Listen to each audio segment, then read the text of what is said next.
কিয়ামতের ময়দানে ওই বিভীষিকাময় সময়ে মুসিবতের কালে মানুষগুলো পাগল হয়ে বিশ্বনবীকে খুঁজতে আরম্ভ করবে।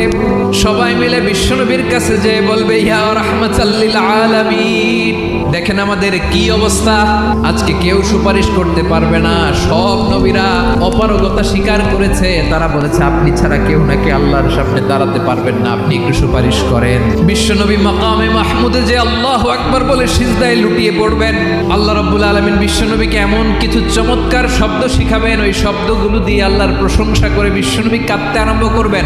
রব্বুল আলামিন এই দৃশ্য দেখে সহ্য করতে পারবেন না। রব্বুল আলামিন বলবেন, ইয়া মুহাম্মদ ইরফা রাসা, ও নবী আপনি মাথা তোলেন, যা চাবেন তাই দেব।